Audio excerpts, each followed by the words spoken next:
Pues muy buenas tardes a todos y a todas. Nos da muchísimo gusto que nos acompañen en esta sesión de la licenciatura en Derecho del Instituto de Estudios Superiores de la Red de Academias de Investigación, Campus Morelia. Y bueno, estamos muy contentos. En nuestro seminario, en una primera sesión, estuvimos tratando de conceptualizar qué es el delito. Pero bueno, el día de hoy nos corresponde poder profundizar en una tipografía del delito.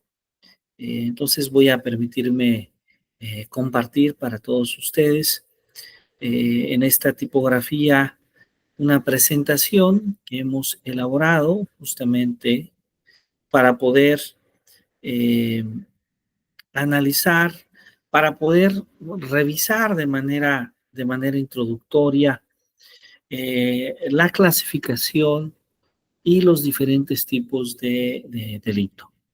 Bueno, pues soy el doctor Jesús Castañeda Rivera y bueno, vamos a hablar el día de hoy sobre la tipografía del delito. Ese es justamente el elemento principal de nuestra agenda. Vamos a analizar la clasificación del delito siguiendo el código penal de los Estados Unidos mexicanos. Y bueno, aquí es muy importante mencionar que en nuestro país la clasificación de los delitos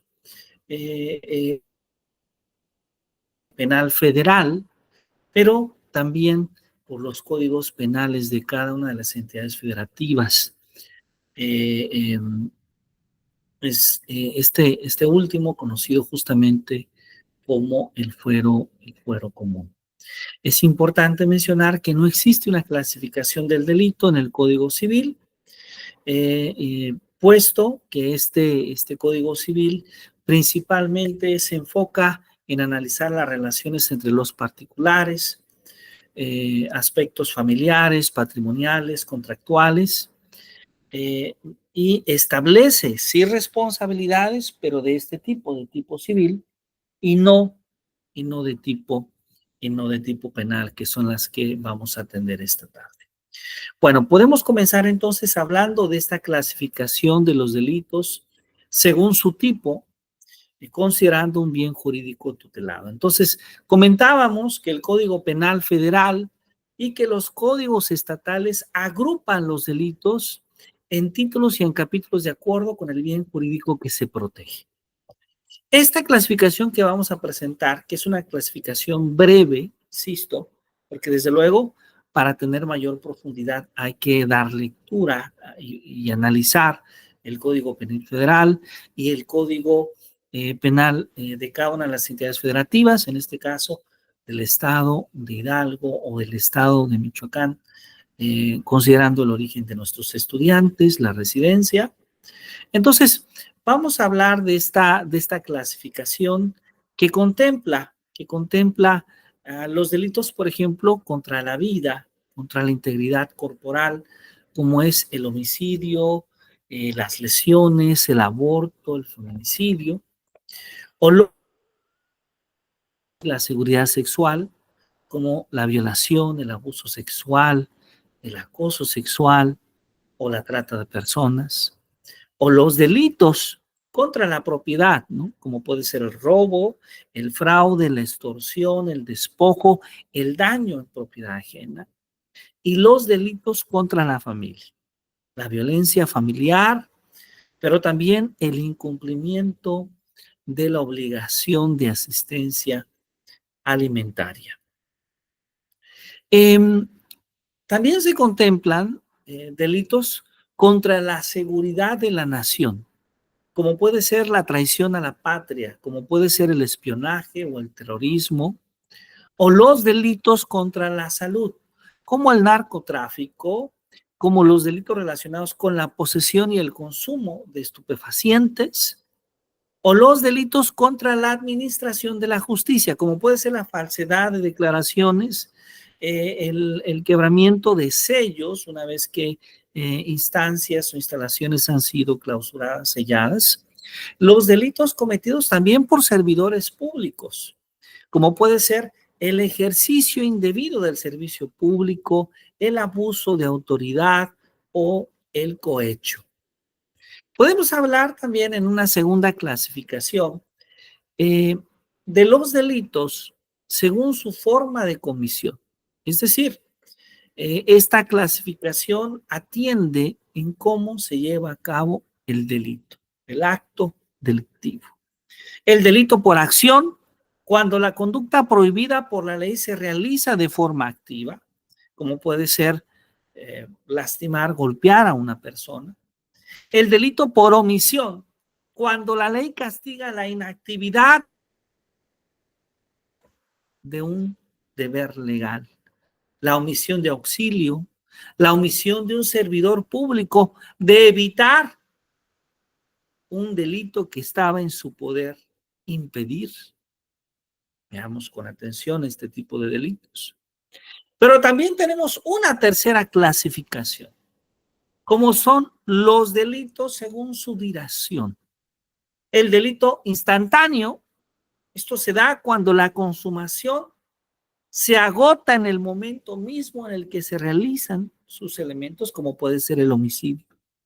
O el delito permanente o continuo, cuando la consumación se prolonga en el tiempo, como puede ser el secuestro. ¿Sí? Un secuestro que se comete cuando la persona está justamente privada de su libertad. El delito continuado, ¿sí?